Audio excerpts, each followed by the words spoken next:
Hey everybody, welcome back to another episode of Dad Bods and Beards. We are in a little bit of a different studio today, and we'll talk about that probably on the next episode, some of the changes. I like how you said beards. Though, Beards. Instead of like the news.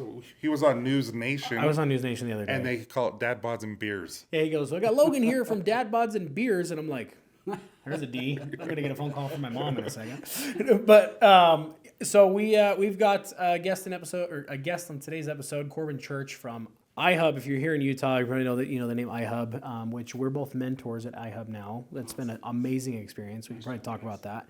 But before we get started, as always, this episode is brought to you by Mountain Ops Nutrition. We had a really cool experience on Saturday running Miles for Meals, where every mile completed by this big, large group of people went to donating a meal to a family in need. Amazing people over at Mountain Ops. And then obviously amazing products that helps you towards your nutrition and your health goals. Use code. If you don't know Trevor, we need to introduce you need to meet Trevor Farnes. He's one that Ops. you need to know. Amazing dude. But use code DADBODS to check out, get 20% off, and then every purchase goes towards helping a family in need. Yeah, and so today I asked Corbin to come here. Corbin has become a very important person for me with Copper Johns. He is teaching me how to become a real CEO. Like, he's become a mentor for me. I've met with him twice, actually 3 times, but twice as him mentoring me. And, dude, he was intimidating. I'm not going to lie. Like, everyone's like, you need to meet him, talk to him. And I got over-prepared the first time I met him. Yeah, like, you did. Like, I had a booklet. I'm like, hey, we're going to talk. We're going to have all this. We went to lunch with 4 different guys to talk about this, and Tyson brings out like a book, and they're like, no. Like, Brad Brockbank. Yeah. Yeah, Brad's like, no, Tyson, we're gonna slim that way down. Yeah, but I was just like, you need to know your numbers, which I did, and I do. It's just like, it was scary, like, because it's Corbin, and because I'm like, I need to know everything because he's going to ask for it. Mm-hmm. And anyway, I've been blessed where Corbin has been able to invest in Copper Johns, and but not only that, he is a philanthropist. He teaches at BYU. He is the founder of iHUB, and he is just one of the nicest guys I've ever met. And I'm grateful. No intimidation, right? You got there, you're like, So here's the thing, though, is I come prepared now. Like, when we were at your house, and I was lucky enough to get more. By the way, come January 1st, Copper Johns will have about more than half of its products gone because of you. And That's a good thing, though. No, it's a really good thing. It's tightening up the SKUs and all those things. It's way too broad of an offering, especially for this stage. At some point, those will work their way back in. It's just too early for it. Well, not only that, it's going to make my life easier. It's going to be able to help my focus. Everything he said, I'm like, I way need to do that. It allows you to focus on fewer things, be more successful at those, just better focus, better direction. Yeah, I'm happy for you. Good. No, that's one thing about him is he'll tell you how it is, and I love that. Yeah. Like, I absolutely love the no BS, no nothing. Like, this is how it is. This is what you need to do, and when he tells you, you have to listen. Huh, that's... No. You're like, hold on. Can you get that on recording? Yeah, when you tell my wife. People like Sweetie, Corey. Tyson said. Yeah. Who's Tyson? Yeah, this guy. But there's like Corey Bonner. There is Brad Brockbank, Sean Finnegan, Corbin Church. There's people that when they give advice, it's like you need to listen because they are where I want to be so that I can help more people. Because that's one thing we do talk about is we want to be here to help people, and you help people. Well, that's kind of you to say. And so I'm grateful that you're here. And with that, why don't you kind of introduce, for those who don't know you, kind of give a broad overview of who you are. Sure, guys.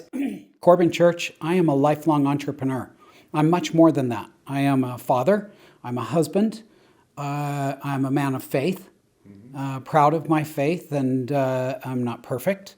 We can talk about that. But I'm an entrepreneur at heart. Everything in my life seems to revolve around entrepreneurism, helping other people get their businesses off the ground, investing in other businesses. I love America. I love the startup ecosystem that exists here. It's interesting. Why does America lead the world in entrepreneurism? I didn't know we were going to have to take a test on this episode. So it's an interesting question, and I have my reason. And I think it's different than everybody else's. So, okay, what was your question again? Hit me. This is one ADHD you're talking to another. Yep, right? I got you. That's all Wait, right. we're Ask having me a to repeat. conversation? Hit me again. Say it slowly. No. Why has America always led the world in entrepreneurism, in capitalism? I think we're super competitive. We are. I'll give you that. Why else? Freedom? Like, I want to be able to do what That's I a want to big do. factor, right? Opportunity. Who came across the water? Who came to America? Not Christopher. Who crossed the water in the early days of the civilization of our country? The risk takers. All the risk. Oh, I was going to say Those the who were pilgrims. afraid. Right? I knew I had to spot you there because it was so broad. Yeah. But who came? Yeah. The risk takers the risk came. takers. Interesting. And so America was started by those that didn't have the aversion to risk. Now America's starting to change. That pendulum is swinging. And we're breeding a lot of people who are afraid to take risk and who don't think entrepreneurial. But in those early days, it was 100% risk takers. Yeah, I I mean, never thought of that. Yeah. yeah, And it's a great take. It was a lot of innovation for decades and centuries. Now we're waning. And my desire is to keep that as strong as it can possibly be, because America is great because we lead the world in innovation. Well, yeah, and I mean that concept alone of like it was founded by the risk takers, right? Well, I mean, I guess settled and colonized by the risk takers and stuff. The sense of like they're going out not knowing what they're going to get to, other than stories from previous explorers and what could be out there, and that's an interesting. I never looked at it that way. No, at all. And that's why I just popped into my mind, and I thought I'd share it. It's an interesting way to look at it. It is. The people who crossed the water had no idea what was on the other side, what was waiting for them. Those people did not have an aversion to risk, and that's what America was founded by. So with that, seeing as the modern world that we live in, there's really nothing else left to like explore in that sense, right? We don't need Christopher Columbus. We don't need Leif Erikson. We don't need we don't have a need for that anymore, because one, everything, not everything, but like we got Google Maps, right? You got drones now. You got So easy. So how does that maybe affect entrepreneurialism where there's really not a lot of like risk takers in that sense anymore? There's risks maybe in AI and technology and other. That's what it is. It's what's next on what's next on the horizon. And you see all these new businesses popping up. You read every day about businesses selling, and they're unicorns, or they're selling for hundreds of millions of dollars, and the freeway is lined with logos on buildings. There is a ton of things still to be created, especially with the advent of AI. I see so many AI-driven companies right now. It's fantastic. It's scary and fantastic all at the same time. But it's the next horizon. It's the next generation of creation and innovation. But it will always be there. There's always new and exciting. So let's go. Well, I just found I'll let you get to your question in a second. I just found the feature on ChatGPT where you can pick the voice and you can talk to him or whatever. And I drive about 1,000 miles a week or so for work. And I carried on a conversation with ChatGPT for about 20 minutes. Oh, that's incredible. I was just talking about I was like, hey, explain quantum entanglement as though I'm an idiot. And it did. And I was like, wow, that makes sense. But it was really interesting to I'm having a conversation with artificial intelligence and it's responding to me as if it's a real person. And the way that the way it was able to explain certain things to me that just seems like, oh, quantum physics, quantum realm, quantum entanglement, all these things that are, above my head for so long. But that's pretty cool, Logan, because you could you could drive along and you can choose an audiobook, or you could have this engaging conversation with ChatGPT and learn something you want to learn Well, that's what I was saying. I was almost like, we're not going to need college anymore pretty soon, because I just learned more in 20 minutes from this thing. How did you tell a professor? Yeah, well, I know, right? But Now, to be clear, I am an adjunct professor. I do not get paid. I am an adjunct. I walk in, I teach one class, and I walk back out of the building. Sure. It's not completely true because I mentor. I spend time before and after class mentoring, but I don't and you participate mentor in me big meetings. time. I'm not I love Brigham Young University. I think it's an awesome institution. The students there, the people there, what a top-notch institution. But I think higher ed is in trouble. I think that they are outdated. I think general education, GE, is and should be in trouble. Interesting. Our young people want real. Yeah. I think that our Gen Z is the authentic generation, and I don't think they like being BS'd, and they're asking a lot of questions right now. Why am I sitting in Music 101? I don't care. Why am I sitting in American history, world history? I don't care. I want to be an accountant. Teach me accounting. And so with the advent of the University of YouTube, where I can learn anything But for real, you can't. in 15 or 20 minutes for free, Yeah. and now you just talked about ChatGPT, higher ed better catch up with the times, or the drop-off that they're seeing right now in enrollment is going to increase at a staggering rate. Let's be relevant. And higher ed, they're doing what they were doing 150 years ago, and they better change fast. And that's not Corbin Church speaking. That's my students speaking. Yeah. They are frustrated with the classes that they're sitting in because they feel that their time and their money is being wasted. Well, I got my MBA, and I remember, getting my undergraduate in biology and chemistry and physics and sociology. And I was getting all of those, and I remember biology just being so tough. Then I got my MBA, and I'm like, this is easy. And because I was into it and I wanted to do it, but then I started my own company, and I realized that this didn't teach me anything that I needed to know here. And so it's almost like if I would have just bypassed all that instead of just, I'm grateful that I learned and what I was taught, but at the same time, the only thing I really use is my chemistry degree for what I do. But at the same time, it's just like I could have went to YouTube. I could have done all this kind of stuff and just learned this way and saved all this money and all this time and just started a company and find someone like Corbin Church who can mentor me and teach me and guide me through those hard times where you're just struggling. And I think I don't know. I tell my son, I'm like, if you don't know what you need to do, if you don't know what you want to do, then it's hard.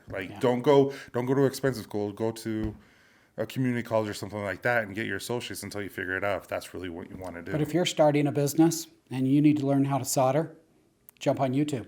You need to learn about AI, jump on ChatGPT. It's all there.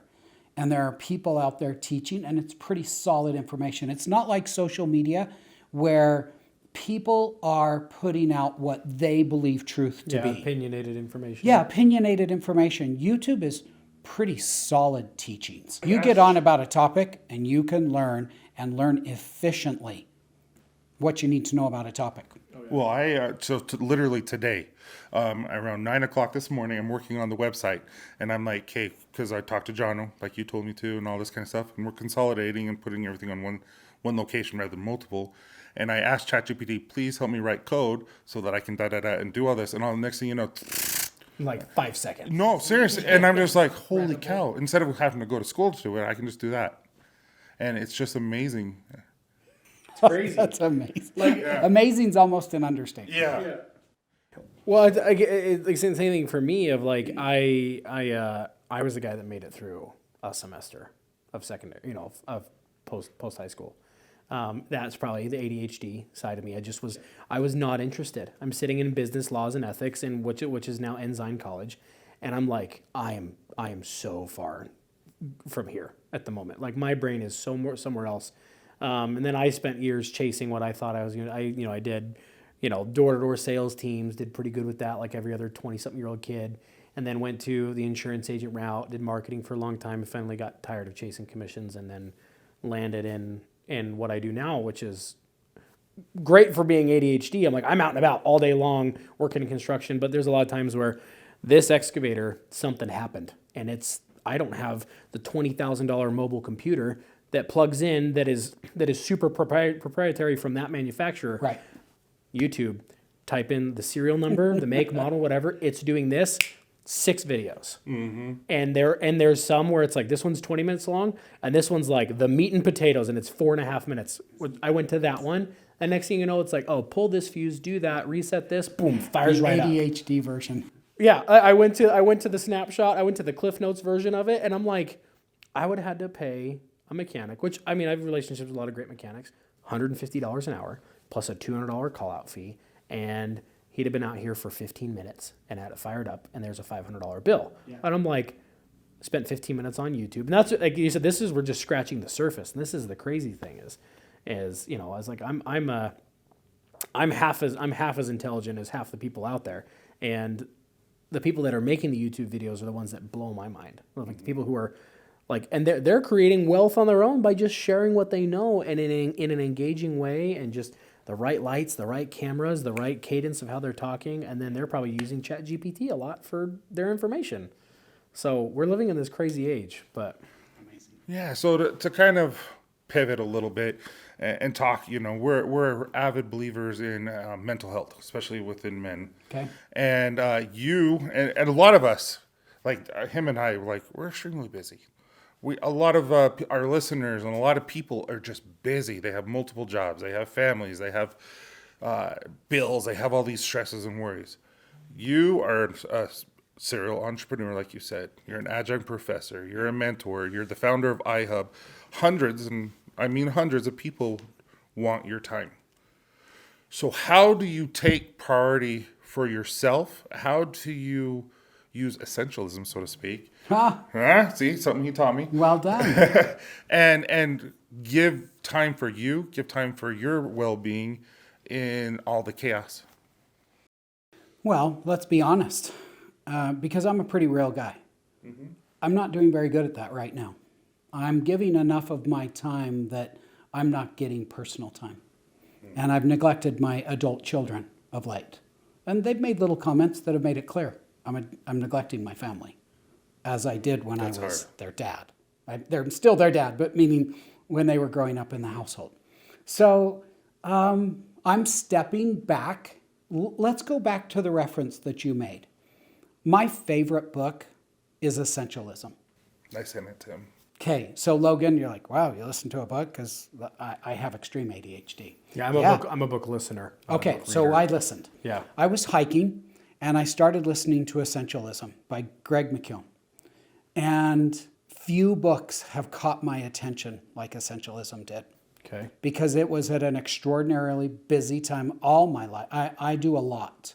I pack too much into every day. And Essentialism talks about prioritizing the vital few and cutting out the trivial many.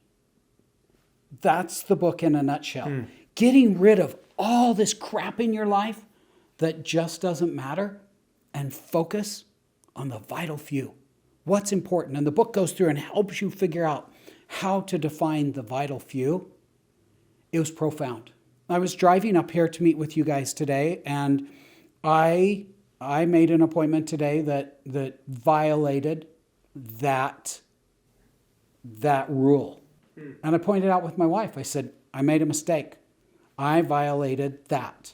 And so it's profound. I strongly recommend it because, and I keep re-listening to it because it just helps me remember, oh yeah, prioritize the vital few, cut out the trivial many. So that's a good one. That's a really good place to begin.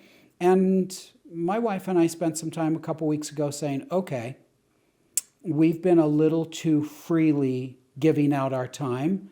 And iHUB, you keep mentioning it, iHUB is an incubator. Mm-hmm. It's located in Provo, Utah.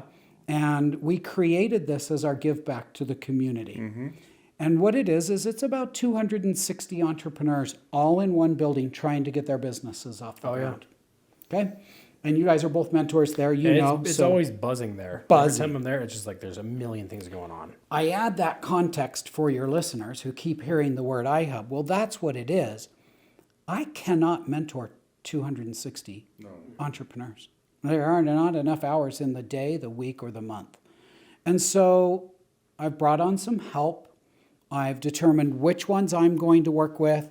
You guys work with these, and we'll work this way, and they'll work their way up or something. So we've done some things to prioritize, and it's just you go down a path, and then you stop, and you assess, fix, continue down the path.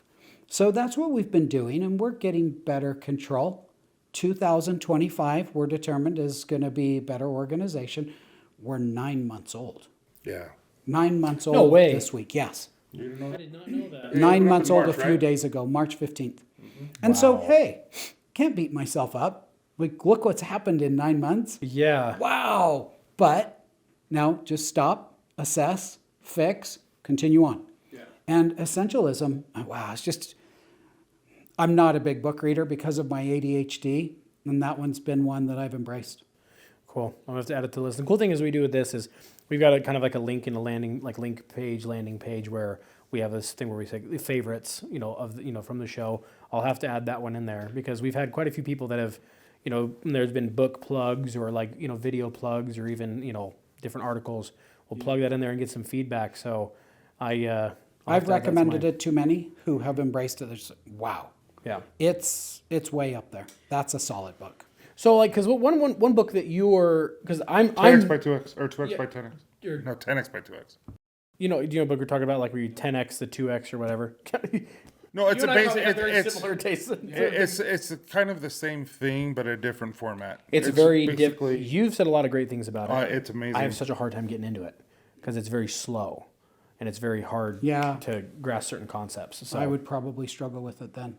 I need it's It's got to be really pretty good. captivating for me. It's basically what are you good at? Focus on that and hire out, or bring the right people in the right that thing. So you're focusing on what you're really good at, and then because you're only focusing on that, and you have other people who are good at what they do, then your company goes 10x, and you're only doing double the effort because you're only focusing on that. But, That's how I figured things out in my life. I love it. Yeah.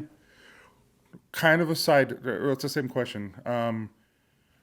Today, you being here was an appointment when you said it's like, this is probably something I shouldn't do, and you did it.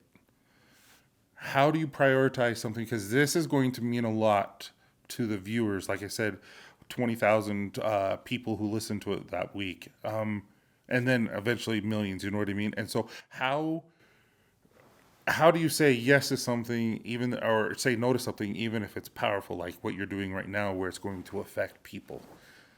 Does that make sense? Yeah. No, this is one I'm thrilled to be at. This is no hesitation here. No, you were because very you're kind. reaching a lot. This is great. I did something earlier today where I just sat through listening to somebody and I thought, what am I doing here? So many people could be doing this. This is not the best use of my time. And so I didn't ask enough questions in advance of that appointment to realize what it was, and I wasted an hour of my time. I don't have an hour to waste. That's time I could put into my wife or my family. But again, lesson learned. I'm done beating myself up when I make mistakes. We're just too harsh on ourselves. We are. And I'm glad you said that. Thanks. Sorry to interrupt you, but that's the thing is, like, especially as men, yeah, we beat the crap out of ourselves. done. But in fairness, our wives also beat the crap out of us. No comment. No, but let's be real, okay? And my wife and I have been having this discussion for literally a couple of years now. And because our wives treat us like we're children, and we often behave like we're children. Okay? Yeah. Follow me here. I did not marry my mom. I married my girlfriend. And so we've had some pretty good chats of late where, hey, I get it. I understand where you're coming from, but I am me. Yeah.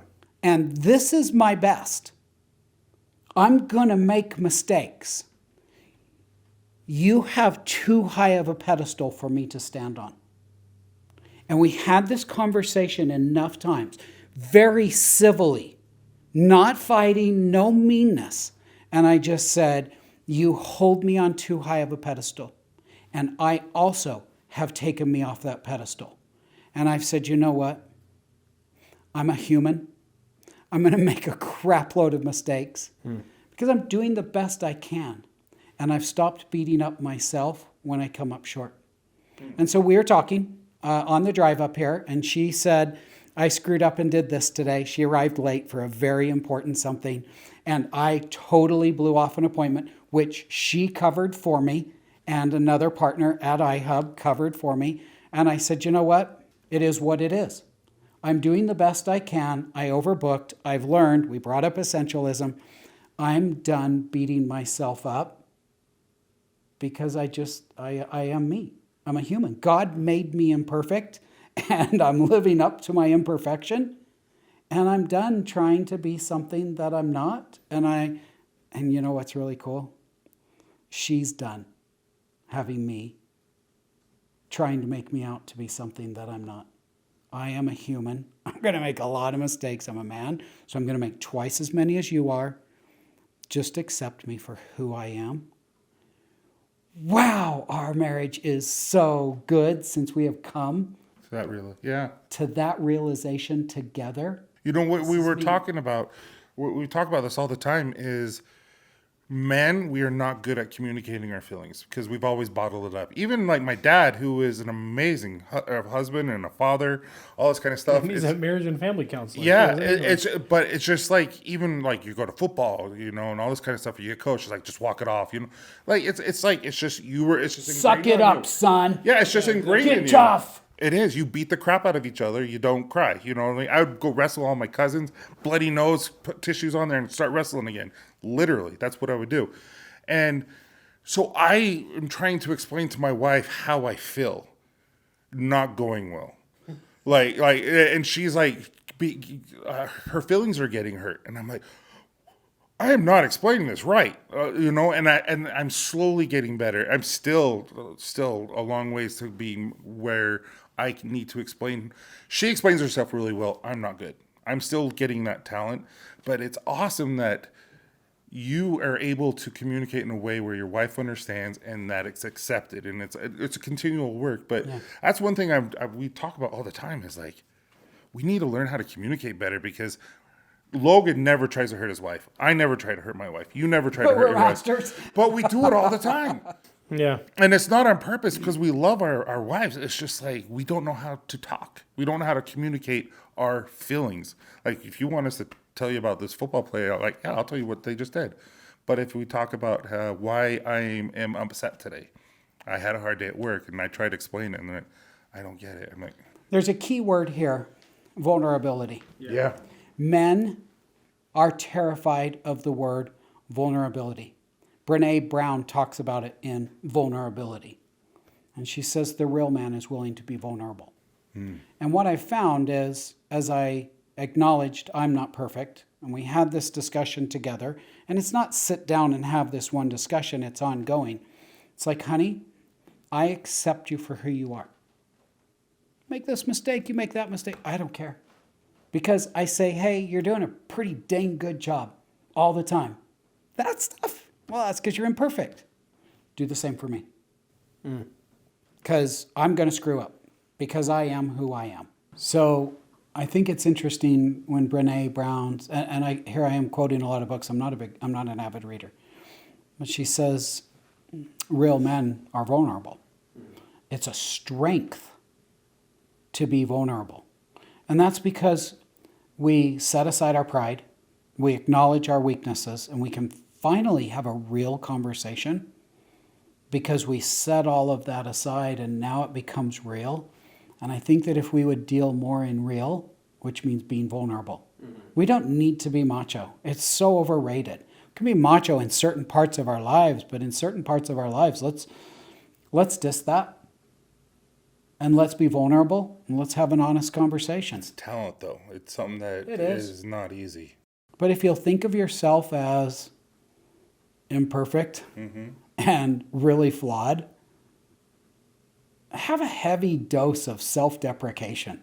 Yeah. You're going to be so much happier. I rip on myself all the time. I don't even always believe it, but I still rip on myself all the time because it keeps me in check. I think it's healthy. So it's kind of like give this healthy level of, like you said, it is what it is, right? not beating yourself up too much, but also Because don't we? Yeah, but at the same stop time, already. but at the same time, not taking yourself too seriously. Yeah. So it's like you don't beat up on yourself, but at the same time, not everything has to be, like you said. I can see how essentialism plays into this. Of kind of like, you don't want to be extreme one way or the other. You want to stay middle of the road because it's the sides of the road that are distracting you. So It's hard. Like the whole thing I'm thinking about is like humility and being vulnerable, and that I think is hard sometimes to do with your wife, like your spouse, because sometimes you have to be the rock. I don't know if that makes sense. It does. Like for instance, when I lost my job in 2012, and I'm working 3 part-time jobs. I worked as an adjunct professor myself, and I'm trying to just figure things out. Like we would get paid direct deposit, and I would still be negative. Like it was hard, and you see your wife, and you see your children, and you see the stress on their faces, or at least your wife's face, and you see her break down and cry. I can't be vulnerable at that time. I have to be the strong one. That's how I feel. And but now I see that where I was wrong at. But I feel like a lot of guys feel that way. Like I have to be the rock so that my wife knows it's going to be okay. Yeah, but I think that it's not being real. You're trying to be something that you're not, and it's better to sit down with her and say, hey, I'm going to get us through this. I'm bound and determined. I'm hell-bent. I'm going to get us through this. But let me share with you how I'm feeling. Let me share with you what I'm going through. Because then she gets it. When you're trying to be something you're not, you're on 2 totally different plateaus, and communication isn't working. I don't know. I think it's better to be vulnerable and lay it all out there and say, this is a conversation. I think I have. We're going to get through it. Well, and it's funny you say that because, I mean, the thought that I've been having is the time where I felt in my mental health struggles and where I was completely, in the wrong headspace and very unhealthy mentally, the time that I thought that I was protecting my wife the most from the hard stuff actually ended up being one of the biggest problems down the road. Yeah. Because it was. We need to have our wives on here. Yeah. We withholding information because I thought it was going to be too stressful or too hard given the fact that pregnant with a second child, this is going on or whatever. I'm like, well, I'm not going to talk about that bill that just popped up that's insane. Well, no, that's almost borderline financial abuse when you're in a marriage. Yeah. It is financial abuse. I'm thinking I'm protecting her from something super stressful. That's not the way it's viewed when you're in a partnership. When you're in a partnership. Exactly. And so discuss everything. When that finally comes out down, 3, 4, 5, 6 months down the road, now it's not, oh, thank you for protecting me. It's, why did you never tell me this? Because I could have helped you. Now we're in a worse spot because you just ignored it because you were stressed out. And we didn't grow together through exactly. So I love what you're saying about vulnerability is that we talk about it all the time of that. I don't think, yes, our wives are really good at treating us like kids and because we act like kids. And yes, our wives are really good at so true. My wife puts me in check in ways that nobody else can in the best way possible and has taught me so many good things because she has a different perspective. And that's one thing that I've learned through this whole journey is that like when I go to my wife with an issue, because she thinks about things differently than me, not just, mental health side aside, she has a different empathetic view than I do. She has my wife, you would probably get along with my wife because she's very realistic. She is a realist through and through. Like, she's like, that's not going to work. I do like her. Yeah. Haven't met her, but I like her. You can imagine like being able to handle someone like me. She's going to be pretty to the point. But that's why I think that the more I've opened up to my wife, the more I've allowed her to like get to know me on the sides that like, traditional sociopolitical, like, oh, men are supposed to be like this, the more like the closer you get because she's like, trust is there and the vulnerability is there and the understanding where she now knows how I think better and vice versa. I'm like, well, I almost don't need to check with my wife on that because I can tell you what her answer is going to be because the healthier communication when it exists, the partnership gets stronger and the relationship gets stronger. So I like what you're saying there. Logan, how old are you? 35. 35. How old are you? 45. 55. Okay? Oh, wow. And I will tell you this, at 55 years old, I feel the wisdom that has grown. Wisdom versus intelligence, right? Mm-hmm. Intelligence is learned. Wisdom is gained over time. Uh-huh. And I will tell you that at 55 years old, to a 45-year-old, to a 35-year-old, and to the 25-year-olds who are listening, what I've learned and what I've gone through the past few years is just be open about it. Yeah. Things that I didn't cover with my wife, the communication that I could have had, didn't have, wisdom. I'm coming to 55 years old and say, do yourselves a favor and don't do what I did. Just sit down and say, I feel like you're treating me like you treat our children. And I get that I do this, but that might be my way of letting off some steam. It might be this, it might be that. I'm going to improve in this area, but I need you to let me be me. Yeah. And when you just sit down and have that open conversation, you be vulnerable. Men, be vulnerable. Sit down and say how you're feeling. It's stunning what I've seen happen in my 50s because my wife and I have the most real level of conversation. There is not the slightest bit of meanness and animosity. It's, here's who I am. Why didn't I tell you this 30 years ago? Yes. See, I want you to get to the question about burnout. But one of the last things before I keep going down this rabbit hole. No, this is a great conversation. I'm on the side of social media where there's a lot of peacocking with guys, right? And I work in the construction industry where it's almost got, we've made this joke before of like, I drive a big lifted F-350 diesel. When I pull up in that thing, my wife doesn't go, there's my husband and his big sexy truck. To her, it's just a big old hunking thing that takes up on her, it drips on her driveway, right? But you know who does look at it?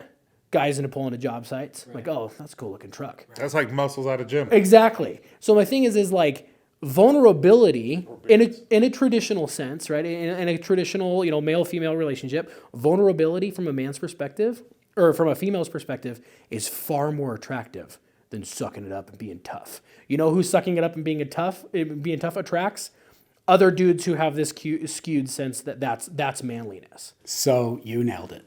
You know what is attractive to a female? I still miss the mark every day. Vulnerability. But if you take your F-350 jacked up off the ground, yeah, and you put vulnerable on the side of it, yeah, yeah, that's cool. Well, it's funny you say this because I like to Taylor Swift. Yeah, I like to ruffle feathers a little bit on social media, and so I've got this truck. And then right around the election time, which we won't get into politics, I flew a Taylor Swift for President flag off the back of it, and it's bright pink. So it's this like oxymoron going down the street, where it's this big lifted diesel, but it's got a pink Taylor Swift for President. That's so it's funny. Almost like you don't know which way it's going. But the funny thing is, I do that kind of stuff for social media because our big thing, we talk about this all the time, is as a man, you can do both. You can be the guy that shows up and protects and provides and all of these amazing masculine qualities, but you can sit down and you can have the vulnerable conversation with your wife. What's wrong with being both? Why? And social media. I'm sorry. You're trying to be something you're not. You're trying to, look, let's be both. Yeah. Let's be a provider. Let's be a protector. Let's be vulnerable. Because at that point, we're real. Let's be real. Yeah, like one of my favorite things ever is I hold this very, very close to my heart.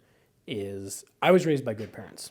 I don't have any like crazy childhood trauma. Amazing. My father is the most supportive man I've ever met for his children.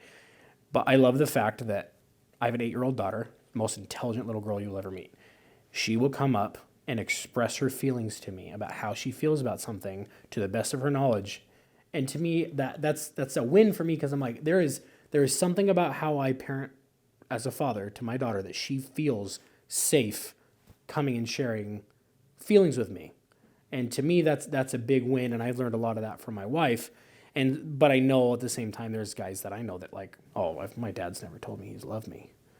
I'm like, oh, my kids, my kids get annoyed. Kids are like, I took McDonald's to my daughter today at school. Sat down at the lunch table. She was like a little celebrity in the lunchroom because it was that's cool. I walked in with a little red box, right? But to me, that's the kind of stuff that means more to me than showing off and puffing up my chest to another guy, showing him how tough I am. I'm like, no, I just went and spent 20 minutes at lunch with my 8-year-old daughter, and we talked about Taylor Swift, and she loved it. In my 50s, I started hugging my friends And as I part from them, say, I love you, man. Yeah. Oh, we're big You on do that. say that. And I don't have a problem with it. And that's something that I started in my 50s. And I tell people I love them. Yeah. Because that's real. And I don't need to be macho. Like, love you, man. Thanks for being my friend. You mean a lot to me. And that level of vulnerability, like, It's awkward at times for people who aren't used to it. oh, it is. They're like, did he just say he loves me? But don't you kind of like it though? I do. When people get awkward. I they feel thoroughly awkward. enjoy it. Yeah, I kind of enjoy it. Because a few times later, they're like, love you too, man. Mm-hmm. And I like what I'm spreading. Yeah. Somebody did it to me. I'm not the author of it, but I like what I'm spreading. Yeah. I want to be that guy. And that's not me in my 30s and 40s. And I want to be different. I wish I would have started in my 30s and 40s because now I'm realizing how great this is versus what I once was. Yeah. My pursuit of money, my pursuit of success, all those things. Why am I on dad bods and beards? There's something missing here. Yeah. Oh, But you know what? I'm a lot happier now. And so if I'm sharing wisdom today, there you go. As I have gotten older, I have changed significantly. I used to have to be the life of the party. I used to have to express myself to everyone, like, hey, like flamboyant and all that kind of stuff, and just make everyone laugh. Now I'm like, I don't mind being in the back and letting people take lead and all this kind of stuff. And I told my wife, and I've actually told Logan, I'm like, I'm boring. Like, I don't know if I like that, but I'm content with it. Have you noticed yourself evolve that way? Is that just me and an age thing? No. Or what Tyson, I don't know. I've evolved to an introvert. I mean, if I say that to in the circles that's how I feel like where I'm I doing. exist, they're like, BS. Yeah. You're like, yeah. But right. you know what? I have my speaking engagements. I have my iHUB and places where I'm maybe the center of attention. Oh, you're 100% center of attention. I hate it. Interesting. I do not want any attention directed my way. Okay. I invited the coolest people from my class this past semester over to my home last Saturday, and my wife and I made them a meal. We fed them and we sat with them, about 40, 45 students, Oh, wow. to say, you're the best. These guys stayed, we call it group mentoring, they stayed after class about an hour to an hour and a half every day. Class ended, and they stayed to be fed further. That's real. Yeah. Those are the ones I was teaching this semester. Yeah. Everybody else was there to get a grade. The ones who were there to learn, those were the ones, and I wanted to say to them, nice job. One of them brought over, they had made a bobblehead of me. And they're like, hey, Brother Church is my name because it's a religious institution. And they gave me a bobblehead, and I said, you got to put that away. It was so uncomfortable for me.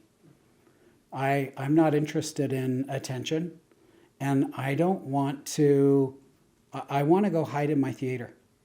I love going down in the darkness of the theater, closing the door, and silence, or watching a movie. Yeah. I don't want to be around people. I have become very introverted, which What would causes be that? the exact opposite of the life that I'm living and that I bring upon myself. I don't know. Because him and I were talking about the other day. Like, I'm afraid people will think I'm very cocky.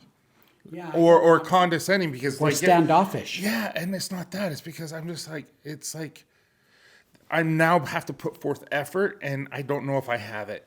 I think I'm just getting tired. I don't want to be This comforts me. I'm not going to lie. doing, and I don't want to have all the responsibility. I just want some quiet days. Well, does it go back to essentialism, maybe? No, I was feeling it before that. I just I want some peace and quiet at this point in life. I don't want to be around all the busyness. I don't want to go out to parties at night. I don't want to be social. Is that burnout? 24/7. And there you go. It's burnout. No, it's because that's yeah. Because Okay, I'm so dead call it serious about recharge burnout. time. Maybe it's not introversion. Maybe it's I need some recharge time. Well, it's funny you say that because I mean, we made a lot of similarities. I mean, obviously you've talked a lot about off camera. I don't know if we've mentioned it much on camera. You know, having ADHD. I mean, I wave that flag real high. So do I. And I've found myself a lot with a million things that I have going on during the day and all the different things that this and that and the other. I will reclaim my time at the end of the night by doing nothing, by zoning out on the couch, by kind of turn off all the lights. This is my favorite time of the year because I will leave the Christmas tree on, but everything else off. And I like the subtle glow while I'm watching my comfort show. But then I get sucked into the doom scrolling on social media or whatever. But what I realized is talking to therapy and psychiatry and stuff like that, I'm reclaiming my time by shutting my brain off because it is going all day long and makes you the center of attention. I'm relating to you. Yeah. So I can see when you're like, I want to go to my theater and I want to sit down, I want to shut the door, I want to turn the lights off, turn on a movie, or even just sit there and just... And I want to, if I'm going to have a conversation, I want it to be with a 2-year-old. Yeah. Oh, yeah. That's the level your of puppy conversation. that you had at your house. Or my puppy. That's That's my granddaughter. It's so funny because I talked to my I've got 2 little girl dogs and they're old ladies now, but I always my daughter's always like, why do you call them girls? I'm like, they're my girls. They're just my dogs. But it's funny you say that because you're like, that's the same thing I've done, but just calling it something different. And once somebody explained it to me of like, well, you're subconsciously regaining, like you're like reclaiming your time, but then it's not great because then you're up till 1 a.m., 2 a.m. and then the alarm. So how do we avoid burnout though? Right. Yeah. How do we avoid so that it's healthy? Because we need our sleep. It comes back to essentialism. Yeah. You have to cut things out of your life. And as Greg teaches us in the book, you might offend some people along the way, but ultimately they'll understand. And I need to start practicing what I read again. This is something you take inventory of often. Mm-hmm. You avoid burnout by getting rid of the trivial many and focusing on the vital few. What's vital in your life? Read the book, follow it. I'm sorry, wow, we've plugged a book heavily today. Yeah. Oh, but you know what? It's that solid of a learning. And we try to do too much. And we're doing a lot of stupid, and we're not hitting the important things. Our spouse, our children, those key appointments and those key things during the day that help us get it done. And then if there's too much beyond that, then we're not delegating. Or we don't have enough people doing our job. There's some other problem. And you've got to drill down, figure out what it is, and fix it. But if you stay the course, that's dumb. I think we found the title for the episode is definitely Essentialism. Right. Essentialism and vulnerability. Because I loved our vulnerability discussion as well. Why can't we as men be more vulnerable? Why can't I give you a bro hug and say, love you, man? Why is that not cool? I feel like this is why we've talked about this. This is why we love having guests on now, is because he and I only have so many stories, we've realized. But we talk about the same thing a lot. But then sharing similar stories and experiences with another party involved, it takes on a different meaning, or it takes on different, a different definition. And you saying that pops in my head, and I've shared this a few times on the podcast already, but I think it's almost like generational programming of like back when, you talk about, the risk takers that founded the country and things like that. Back then, there was no time for BS. There was no time for not hopping out and fixing a wagon wheel. No, you had to get back to the garden to harvest your crop. There was no such thing as sometimes vulnerability was threatening to your life, physically and other things. And then obviously as generations have gone forward, even with mental illness being viewed as a weakness, to where there is history in my family where the mental illness, where we can see where it was genetic, it was hidden. A great great grandpa so and so, he passed away because he was riding a horse and it got away from him and he ended up colliding with a tree and he died. No, he actually took his own life inside an asylum. But for generations, that was a story we were told because it was embarrassing, because it was weak. versus I'm over here now in, 2024 after 7 years of a battle of mental illness. And I'm like, that's an answer to me of like, why do I have bipolar? Nothing traumatic has ever happened. And that's a genetic disorder. Okay, well, now I can follow the genetic trail all the way back to 100 plus years ago. Great grandpa so-and-so was, he was getting a lobotomy. He was getting all these other crazy things that didn't work. But the thing is it was viewed as weakness. So that's where I think the problem is that the vulnerability kind of like went along with it, because he couldn't talk about the fact that maybe he could have been schizophrenic. We don't really know at this point what it was, but he couldn't talk about the things that he was struggling with. So he was just viewed as insane. And then when he went to go get some help finally, whether it was against his will or not, now it's family tarnishment. Like, you can't talk about that. We're going to hide that. I love how open you are about being bipolar. You don't care. I hid it for a We're long all time. talking about ADHD. We're not perfect. And why should I be? Who's perfect? It's okay. I thank you for saying that, because I've found the more that I talk about it, the more I've used it as a platform and not a crutch, the more meaning I've found in my life. And that I'm like, hey, I've been blessed with this level of crazy. I'm gonna help people. Well stated. But then when you are vulnerable and open about it, how many people come up to you and say, yeah, me too? A lot. And that's cool to hear you say that, because now I feel emboldened to be able to be open about it. Mm-hmm. It's just about being real. Yeah. And I feel like this, again, I'm going back to, I feel like I'm able to do all this because I'm in my 50s. Why can't I do it in my 30s and 40s? And I'm watching the two of you do it. And I'm saying, that's cool. Why am I waiting? Because see, I have no fear now. I feel totally comfortable talking about anything. Why did I wait till my 50s to do that? Because what people feel about us, like how we portray ourselves to others matters. We're afraid that what people think about us. Like, I wear hats because I'm embarrassed in my hair. I'm balding and it's embarrassing to me, so I wear hats. Not because I love them to death, it's because I'm embarrassed. Or I wear these basically because it covers up my chubbiness. That's serious. And the things like, plus I like flat. Yeah, you like the structure shirt. Yeah, I do. But no, it's just like there's certain things that matter for some reason that shouldn't. Yeah, rather than I am what I am. Yeah. And so are a lot of other men. They're chubby, they're losing their hair. I have more hair than most. But it is what it is. Well, when we go swimming and I see a guy who has maybe my size or bigger and he doesn't have a t-shirt and I do, I'm envious.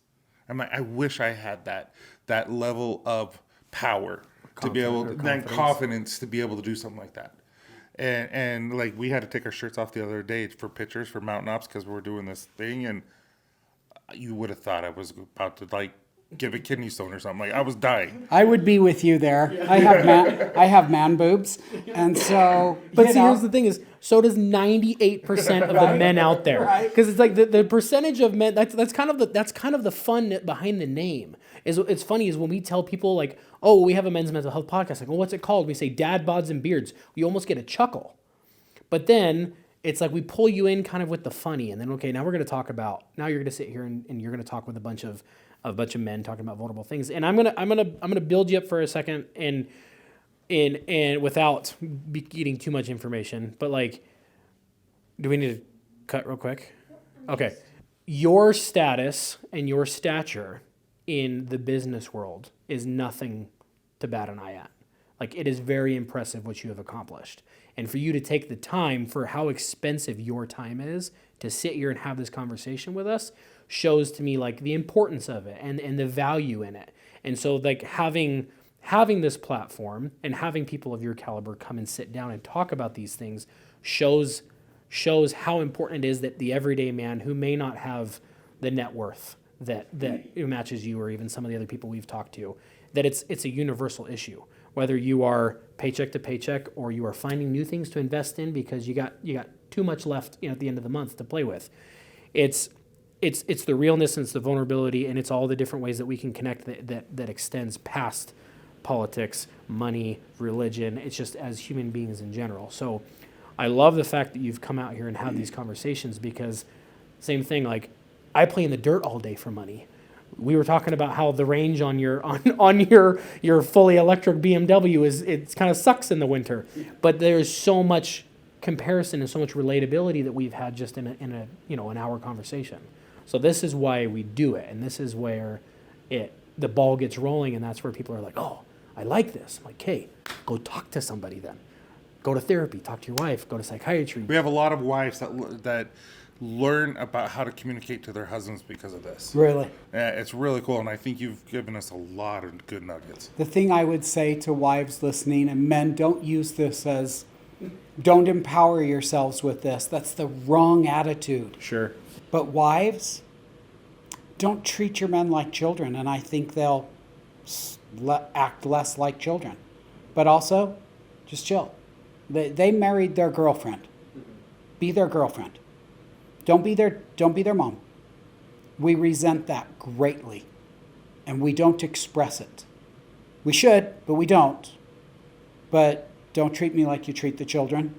I'm an adult, and I treat you like an adult. I hope so. If not, let me know. Let's communicate, and let's treat each other differently. Those were kind words you shared, Logan. Appreciate it. I don't see myself as any of those things. I'm thrilled to be here because I like communication. I like sharing thoughts and building and so forth. So I'm thrilled to be here. I don't see myself as any of those things. I see myself as buds here with my friends and having a great convo.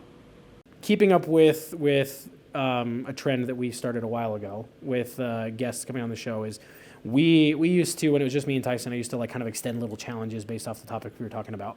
And then when we had guests on, we asked them to, like, based off of maybe not just the topics we've been talking about or just anything in general, if having the ear of the 25 to the 60-year-old men and a handful of wives and girlfriends and other people involved, what's a nugget of information or a challenge that you would like to just leave us with? As we've been talking about vulnerability today, and the different things that we've discussed, men being real, men communicating better. I have a question for men. Why can't we embrace religion?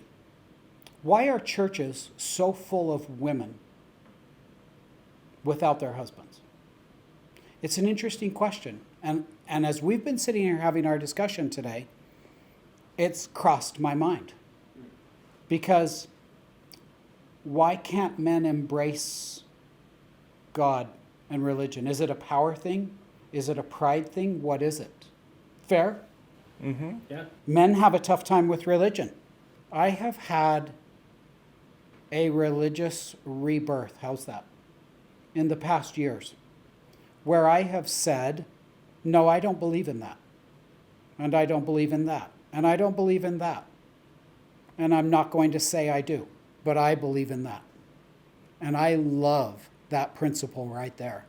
And that principle makes me a better person. Why do we feel it's all or nothing? Ooh. I don't have to know everything. I can go in and say, I get these things, I don't get those things. Well, there's not answers. It's not clear. But religion teaches us so many good principles. I'm not endorsing a religion. I don't care which religion. Go non-denominational. Go Catholic, go Muslim, go Jewish, go LDS, whatever you want. But religion makes us better people. Religion teaches us to be vulnerable. Religion teaches us to be honest. Religion teaches us to love and be kind. And the stuff beyond that, that's what I don't get. That's where I say, I don't know. But I love all these great things I'm being taught. Why do men have such a challenge with that? Okay, so you ask me, what challenge would I give? Go figure out your faith. Go find faith in your life, men. You'll be a better husband. You'll be a better father. Your children will grow up to be better people. But let's teach people you don't have to accept and do everything. Embrace what you know, what you believe, and what you're able to grasp. Use religion to make you a better person. Don't let religion drive you to anger and frustration and guilt. I won't do guilt. Mm-hmm. I am what I am. God made me. And I'm imperfect.